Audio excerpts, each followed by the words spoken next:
இதுதான் எங்கட வீட்டு மத்தியான சாப்பாடு.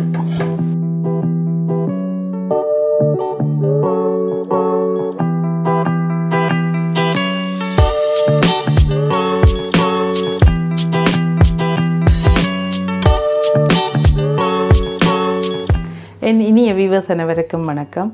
நான் உங்கள் கௌரி ரூபன். நீங்களாம் எப்படி இருக்கிறீங்க? நான் நல்ல சுகமாக இருக்கிறேன். இன்றைக்கி நான் மத்தியான சாப்பாடு, எங்களோட வீட்டு மத்தியான சாப்பாடு உங்களுக்கு இன்றைக்கி வீடியோவாக தரலாம்னு நான் நினைக்கிறேன்.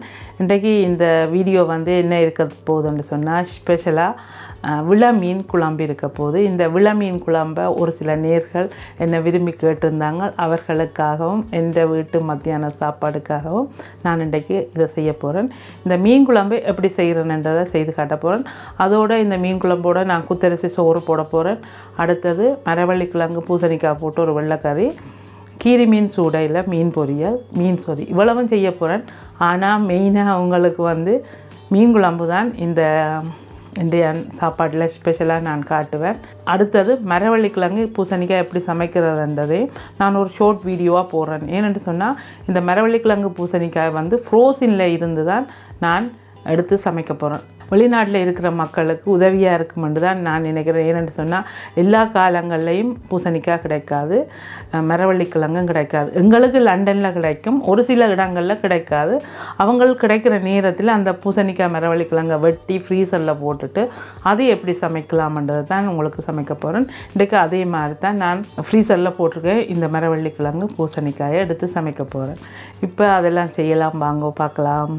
2 வாரத்துக்கான மீன், இறால், நண்டு நான் வேண்டி இருக்கிறேன். கீரி மீன் சூட நான் இன்றைக்கு பொரியல் செய்ய போகிறேன். விள மீன் எனக்கு அவர் வெட்டி கொண்டு தந்திருக்கிறார். நான் இதை உங்களுக்கு சொல்லணும்னு நினைக்கிறேன். நான் வளமையாக மீன், இறால், நண்டு வேண்ட ராஜெண்டவர்கிட்ட தான் இன்றைக்கும் இதை வேண்டி இருக்கிறேன். இன்றைக்கு சனிக்கிழமை, அதனால் நான் இன்றைக்கு வேண்டி இருக்கிறேன். இவ்வளவும் எனக்கு ஒரு 2 வாரத்துக்கு காணும். இதை நான் இப்போ பிரித்து இன்றைக்கு தேவையான எடுத்து வச்சுட்டு மிச்சம் எல்லாத்தையும் ஃப்ரீசரில் வைப்பேன். 2 வாரத்துக்குள்ளே சமைச்சு முடிச்சுட்டு திரும்ப 2 வாரத்துக்கு பிறகு அவர் போவேக்க எனக்கு தேவையான கடல் உணவுகளை நானே வேண்டிக் கொள்வேன். இப்படி உங்களுக்கு வேணுமென்று சொன்னால் அவர்கிட்ட நம்பரை டிஸ்கிரிப்ஷன் பாக்ஸில் கொடுக்குறேன். நீங்களும் அவரோட கதைச்சி வேணுமெண்டா வேண்டிக் கொள்ளலாம். சாரி, இது லண்டனில் அவர்கிட்ட வீட்டுக்கு கிட்டே இருக்கிற ஆக்களுக்கு மட்டும்தான் உதவுமென்று நினைக்கிறேன். முதல்ல இந்த மீனை வடிவாக கழுவி உப்பும் மஞ்சளையும் போட்டு ஊற வைக்க போகிறேன். அதே மாதிரி இந்த கீரி மீனையும் நல்லா சுத்தம் செய்துட்டு பொரிக்கிறதுக்கு தேவையான பொருட்கள் எல்லாம் போட்டு பிரட்டி பொரிக்க வைக்க போகிறேன். முதல்ல அதெல்லாம் செய்துட்டு நான் உங்களை சந்திக்கிறேன். கழுவின விளை மீனுக்கு கொஞ்சம் உப்பு போட்டு 1/2 தேக்கரண்டி மஞ்சள் தூள், மஞ்சளும் உப்பும் போட்டு மட்டும்தான் பிரட்டி வைக்க போகிறேன். தண்ணி விட இல்லை. நான் நார்மலாகவே தண்ணிக்குள்ளே ஊற வச்சு தான் போடுவேன். இந்த மீன் குழம்பு கொதிக்குது, அப்போ அதனாலேயே நான் குயிக்காக இதை போட்டுடலாம். இதில் இருக்கிற மீன் இவ்வளவும் நான் குழம்புக்கு எடுக்க போகிறதில்ல. இதில் கொஞ்சத்தை எடுத்து அந்த தலையை மட்டும் எடுத்து சொதி வைக்க போகிறேன். இப்போ இந்த தூளையும் போட்டு நல்லா பிரட்டி வைக்கலாம். விள மீனில் அதிக அளவில் அந்த மீனின் வெடுக்குத்தன்மை வராது. இப்போ மஞ்சளும் உப்பும் போட்டு நல்லா பிரட்டிட்டு இதுக்குள்ளே தண்ணி விட்டு இந்த மீனை கொஞ்ச நேரம் அப்படியே விடுவோம். நார்மலாக மீன் எப்படி கழுவுவேனோ அதே மாதிரி தான் உப்பும் மஞ்சளும் போட்டு பிரட்டிட்டு அதுக்கு பிறகு தண்ணியை விட்டு இதை ஊற விட போகிறேன். ஒரு 10 நிமிஷம் ஊறட்டும். இந்த மீன் குழம்பு கூட்டுற வரைக்கும் இது ஊறட்டும். அப்போ மீனில் வெடுக்குத்தன்மை இருக்காது. இப்போ இதில் 3 மேசக்கரண்டி மல்லி, 1 மேசக்கரண்டி சீரகம், 1 மேசக்கரண்டி மிளகு, 12 செத்தல் மிளகாய் எல்லாமே சேர்த்து நல்லா, அதோடு சேர்த்து 1/4 டீஸ்பூன் வெந்தயம் இவ்வளோ சேர்த்து வறுத்து ஆற வச்சுட்டேன். இதை இப்போ அரைக்கலாம். இந்த வறுத்த பொருட்கள் எல்லாத்தையும் மிக்ஸி ஜாருக்குள்ளே போட்டு அரைக்க போகிறேன். உங்கள்கிட்ட ஸ்ரீலங்கன் கறி பவுடர், அதாவது ஜாழ்ப்பாணத்து கறித்தூள் இருந்தால் இது அரைக்க தேவையில்லை. நீங்கள் அந்த கறித்தூளை கூட இதோட சேர்த்து மிக்ஸ் பண்ணிவிட்டு நீங்கள் அரைக்கலாம். இல்லாத ஆக்களுக்காகத்தான் நான் இது சொல்கிறேன்.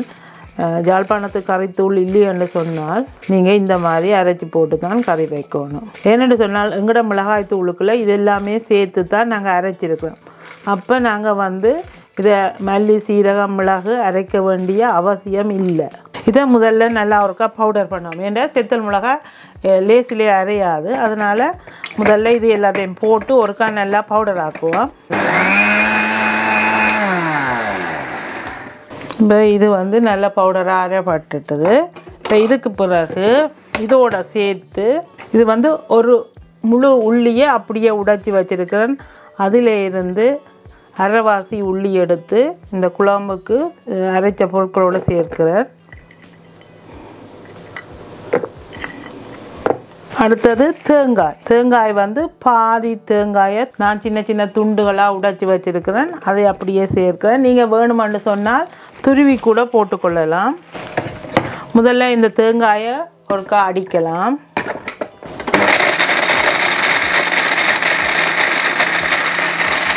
உடைச்ச உள்ளி முழுவதையும் ஒரு ஹோல் உள்ளி அப்படியே இதோட சேர்க்கிறேன் இந்த குழம்புக்கு. அதுக்கு பிறகு ஒரு கையளவு சின்ன வெங்காயம், ஒரு 12-13 சின்ன வெங்காயம், ஒரு கையளவு சின்ன வெங்காயம். முதல்ல இதை வந்து கொஞ்சம் அடிக்கலாம் நல்லா.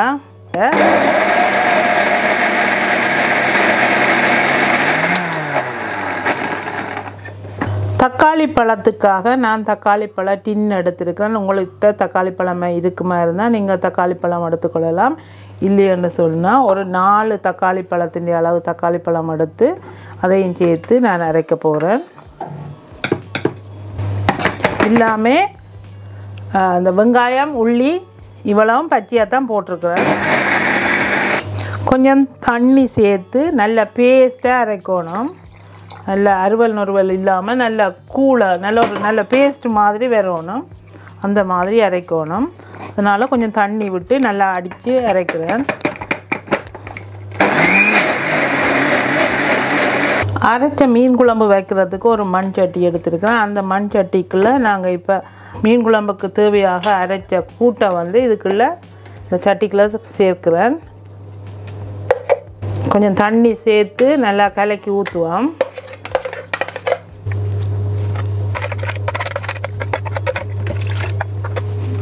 நல்லா ஒரு 2 கப் தண்ணி விட்டு நல்லா கலக்கி ஊற்றுறேன். அதுக்கு பிறகு ஒரு தேசிக்காய் அளவு புளி எடுத்து நான் ஊற வச்சுருக்கேன். அந்த புளியை நல்லா கரைச்சிட்டு இதோடு சேர்க்கலாம். நல்லா பிணைஞ்சு நல்லா கரைச்சி இந்த புளியை இதுக்குள்ளே சேர்க்கிறேன். இதோடு சேர்த்து கொஞ்சம் மாங்காயும் போட போகிறேன். இந்த புளிக்கு தேவையான அளவு தண்ணி விட்டு கறி வந்து அரைச்ச கறி வந்து கெரியாக திக்காயிடும். அதனால் கொஞ்சம் தண்ணி கொஞ்சம் உண்டனை விட்டு வச்சா தான் அந்த குழம்பு சரியாக வரும்.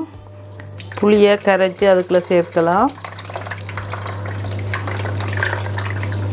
நல்லா தண்ணி விட்டு புளி வந்து ஊறினா தான் அந்த புளியில் நாங்கள் பிணைய புளி வந்து புளி வரும். இல்லைன்னு சொன்னால் ஊறாமல் இருந்ததுன்னு சொன்னால் புளி வராது. தேவையான தண்ணியை விட்டு புளியை நல்லா கரைச்சி ஊற்றியாச்சு.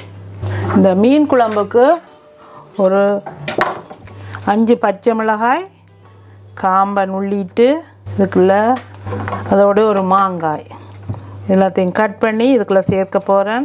மாங்காயை கொஞ்சம் பெரிய பெரிய துண்டுகளாகவே போட போகிறேன். யாருக்கு பிடிக்குமோ எடுத்து சாப்பிடலாம். ஐயோ வாய் ஊருக்கு மாங்காய் என்றோன்னு புளிக்குது வாய். ஒரு மாங்காய் கட் பண்ணி அதையும் இதுக்குள்ளே சேர்க்கிறேன்.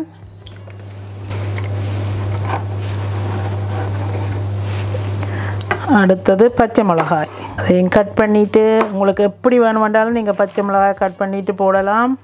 இப்படி கட் பண்ணியிருக்கிறேன். காரத்துக்கும் வாசத்துக்குமாக இந்த பச்சை மிளகாய் 4 பச்சை மிளகாய். அதுக்கு பிறகு நாங்கள் உப்பும் மஞ்சளும் போட்டு ஊற வச்சிருந்த மீனை எடுத்து இந்த மீன் குழம்போடு சேர்க்க போகிறேன். இதை வந்து கூட்டி வைக்கிற கறி என்று கூட சொல்லலாம். மீனின் தலை போட்டால் தான் மீன் குழம்பு நல்லா இருக்கும். கண்டிப்பாக மீன் குழம்புக்கு மீன் தலை போடணும். உங்களுக்கு விருப்பம் இல்லை சாப்பிட என்றாலும் பரவாயில்லை. மீன் குழம்புக்கு மீன் தலை போடுங்க. விருப்பம் இல்லாட்டி தூக்கி எறிஞ்சிடுங்க. ஆனால் மீன் குழம்புக்கு மீன் தலை போட்டு குழம்பு வைக்கணும். இவ்வளவத்தையும் மிச்சம் உள்ளதை வச்சு நான் சொதி வைக்க போகிறேன். கொஞ்சம் கழுவின கருவேப்பிலை ஒரு கொஞ்சம் எல்லாத்தையும் போட்டுட்டு நல்லா மிக்ஸ் பண்ணிவிட்டு லைட்டாய் ஏன்னா அடுப்பில் வச்சா பிறகு நாங்கள் கரண்டியை வச்சு அடிக்கடி கிண்டக்கூடாது, கரைஞ்சி போயிடும் மீன் எல்லாம். அதனால் இப்பயே நல்லா ஒருக்கா மிக்ஸ் பண்ணி விடுவோம். உப்பையும் போட்டுட்டு மிக்ஸ் பண்ணலாம். 1.5 மேசக்கரண்டி உப்பு,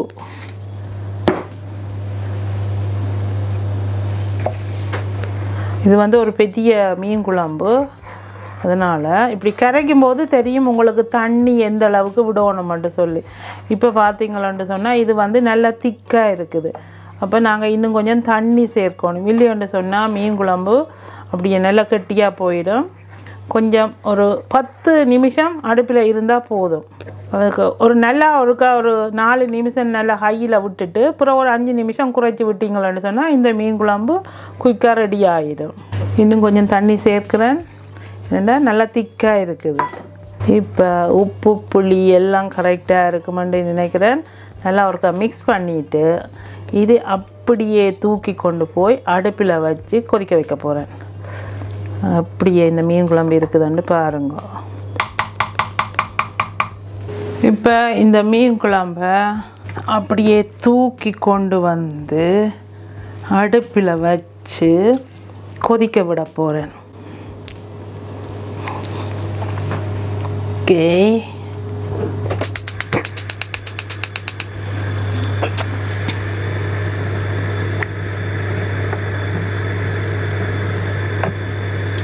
இதுக்கு வந்து மூடியை போட்டு அப்படியே கொதிக்க விடலாம். 5 நிமிஷம் கொதிக்கட்டும். அதுக்கு பிறகு நல்லா குறைச்சி விட்டு 5 நிமிஷம் அடுப்பில் விடணும். அதுக்கு பிறகு தான் மீன் குழம்பை இறக்கணும். மீன் குழம்பை இப்போ திறந்து பார்க்கலாம். ஒரே அடியாக விட்டுட வேணாம், சில வேளையில் பொங்கி ஊற்றிடும். ஒரு 3 நிமிஷம் கழிய நான் திறந்து பார்த்துருக்குறேன். இப்போ தான் சூடு பிடிச்சி குமிழ்கள் வர தொடங்குது.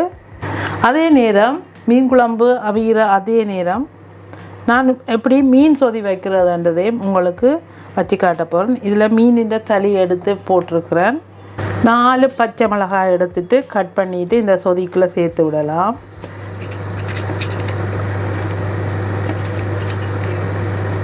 சொதிக்கு கண்டிப்பாக பச்சை மிளகாய் போடணும், அப்போ தான் சொதி நல்லா இருக்கும். அடுத்தது ஒரு மாங்காய் எடுத்துருக்கிறேன், அதையும் சீவிட்டு சேர்க்க போகிறேன். எல்லா மீன் தலை போட்டு மாங்காய் போட்டு நல்ல ஒரு சொதி. இரவுக்கு நல்ல புட்டை வச்சுட்டு நல்ல மீன் குழம்பும் மீன் சொதியும் புட்டும் சூப்பராக இருக்கு. வேணா மீன் குழம்பு கொதிக்க தொடங்கிட்டுது. நாங்கள் மூடியை திறந்தே கொதிக்க விடுவோம். என்னென்னு சொன்னால் பொங்கி ஊற்றி விட்டுரும். இன்னொரு வாசம் வருது தெரியுமா? வாவ்!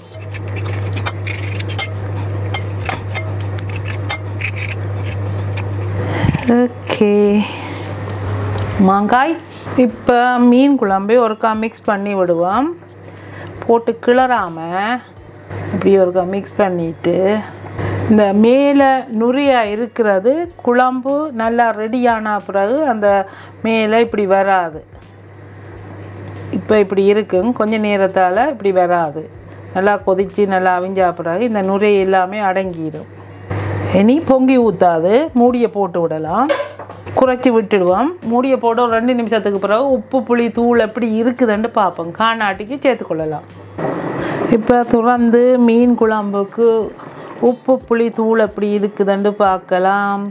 இனி குழம்பை குறைச்சி விடுவோம். நல்லா மீன் குழம்புக்கு உப்பு புளி தூள் எப்படி இருக்குதுன்னு ஒருக்கா பார்க்கலாம்.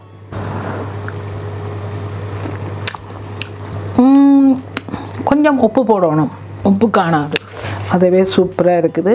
கொஞ்சம் உப்பு ஒருக்கா மிக்ஸ் பண்ணி விடலாம். அமேசிங் மீன் குழம்பு. வாவ்! வெள்ளை மீன் குழம்பு.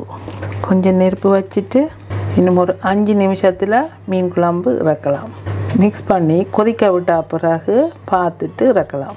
வா வா வா வா வா! இப்போ மீன் குழம்பு ரெடி ஆகிட்டு மீன் குழம்பை நிப்பாட்டுவோம். நிப்பாட்டிட்டு மீன் குழம்புக்கு தாளிக்க போகிறேன். ஒரு சின்ன ஒரு பேன் எடுத்து கொஞ்சம் எண்ணெய் சேர்க்கிறேன். நீங்கள் சமையலுக்கு பாவிக்கிற எண்ணெய், தாளிக்கிறதுக்கு பாவிக்கிற எந்த எண்ணெய் வேணுமென்றாலும் சேர்த்துக்கொள்ளலாம். நான் வந்து நல்லெண்ணெய் சேர்த்துருக்கிறேன். நல்லெண்ணெய் சேர்த்துட்டு தாளிக்கிறதுக்கு கொஞ்சம் எண்ணெய் விட்டு கடுகு, 1 தேக்கரண்டி கடுகு, 1/2 தேக்கரண்டி சீரகம், அரை தேக்கரண்டி பெருஞ்சீரகம், காஞ்ச மிளகாய் ஒரு 4 எடுத்து நுள்ளிட்டு போடலாம். தாளிக்கிறதுக்கு போட்டால் தான் நல்லாயிருக்கும். அதோட கொஞ்சம் கருவேப்பிலை, கழுவின கருவேப்பிலை பறக்கக்கூடாதுன்றதுக்காக நான் இப்படி மூடுவேன். சின்ன வெங்காயம், இதை அப்படியே தாளித்து மீன் குழம்புக்கு ஊற்ற போகிறேன். மீன் குழம்புக்கு இப்போ தாளித்ததை வந்து மீன் குழம்புக்கு போடலாம்.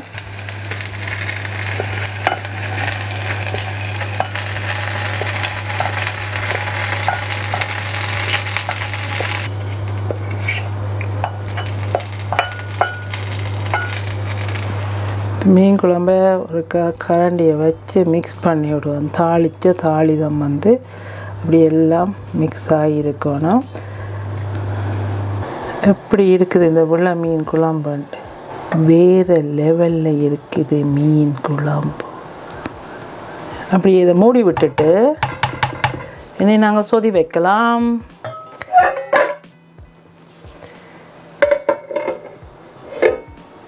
இப்போ நாங்கள் இனி சொதி வைக்கலாம்.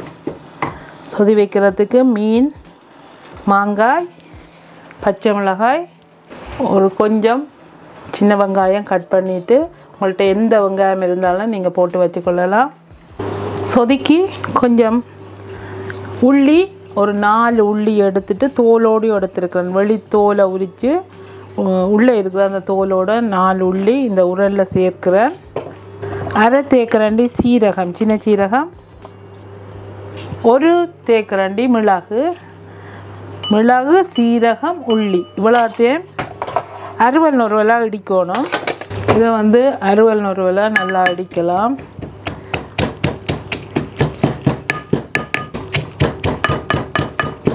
அறுவல் நொறுவலாக இடித்தால் போதும். இடித்ததாக வலித்து இதுக்குள்ளே போடுறேன். இதோட சேர்க்கிறேன்.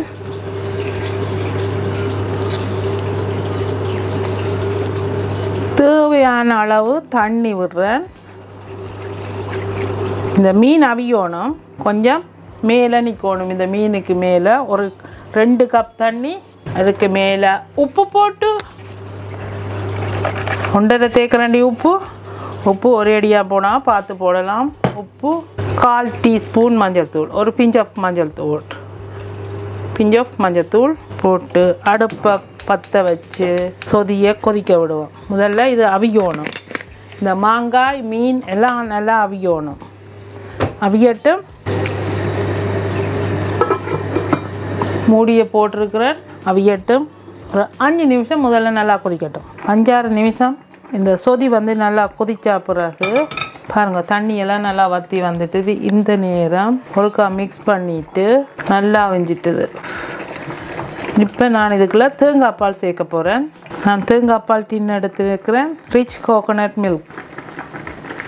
இதில் இருந்து ஒரு 200 மில்லிலிட்டர் தேங்காய் பால். சொதிக்கு கொஞ்சம் தேங்காய் பால் இருந்தால் தான் நல்லா இருக்கும். நல்லா மிக்ஸ் பண்ணிவிட்டு ஓகே, கூடவே கொஞ்சம் தண்ணி. தேங்காய் பால் வந்து நல்லா திக்காக இருக்கிறபடியே நான் கொஞ்சம் தண்ணியும் சேர்க்கிறேன். தேங்காய் பால் விட்டால் பிறகு நிறைய நேரம் கொதிக்க விட தேவையில்லை. கூடினது ஒரு 2 நிமிஷம். அதுக்கு பிறகு 2 கொதி வந்தால் பிறகு போதும், இறக்கி வச்சிடணும். இப்போ இதை நல்லா மிக்ஸ் பண்ணிவிட்டு சொதியை இறக்கிடலாம்.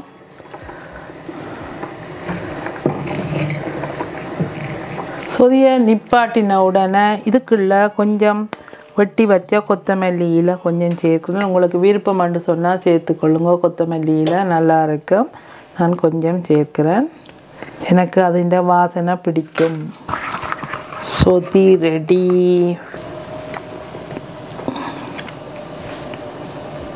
சூப்பரான மீன் சொதி, நல்ல வாசமாக இருக்குது.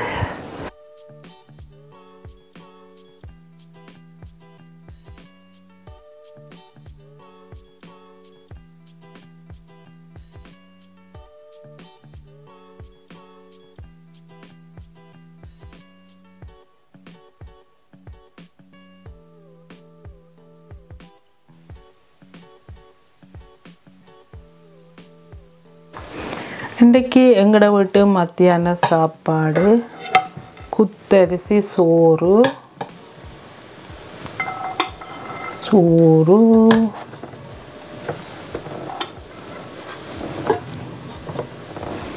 குத்தரிசி சோறு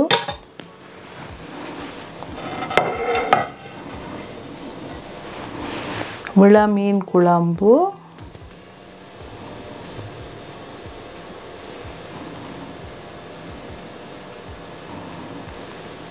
மாங்காய் எப்படி இருக்குதுண்டு சூப்பராக இருக்குமேண்ணா வாய் ஊர்த்து.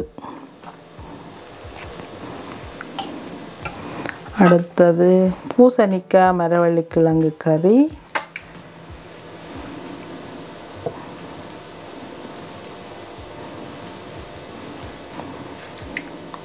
என்னோடய ஃபேவரட் கறி பூசணிக்காய் மரவள்ளிக்கிழங்கு கறி. அடுத்தது மீன் பொரியல்,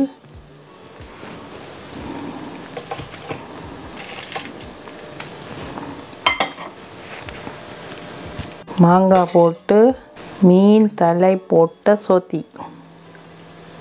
இதுதான் எங்களோட வீட்டு மத்தியான சாப்பாடு. இதுதான் எங்களோட வீட்டு மத்தியான சாப்பாடு. என்னோடய சேனலில் வந்து நிறைய வெரைட்டியான மீன் குழம்புகள் போட்டிருக்கேன். அதோட விளா மீன் வந்து அரைச்சி குழம்பு வைக்கிறது எப்படி என்றதையும் நான் இன்றைக்கு செய்து காட்டியிருக்கிறேன். நீங்களும் பாருங்கோ. என்னோடய சேனலில் வித்தியாசமான மீன் குழம்புகள் நிறைய இருக்குது. வேணுமென்று சொன்னால் நீங்கள் போய் பார்த்துட்டு செய்யுங்க, சாப்பிடுங்க. ஓகே, இப்போ வந்து நான் சாப்பிட போகிறேன்.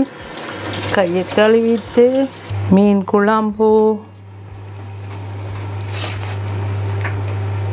மீன் பொரியல், முதல்ல மரவள்ளிக்கிழங்கு பூசணிக்காய் கறி, மீன் பொரியல்,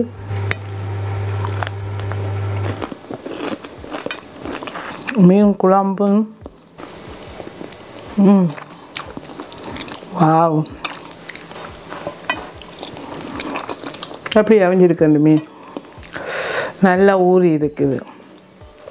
மாங்காய் குழம்பு, அந்த அரைச்ச கறிக்குள்ள போட்ட மாங்காய்.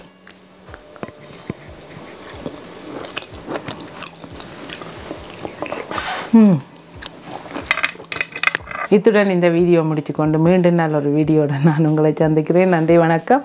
அதுக்கு முதல்ல இந்த வீடியோ பார்த்து லைக் பண்ணி, ஷேர் பண்ணி, சப்ஸ்கிரைப் செய்த எல்லோருக்கும் மீண்டும் நன்றி. Thank you so much. நன்றி, வணக்கம்.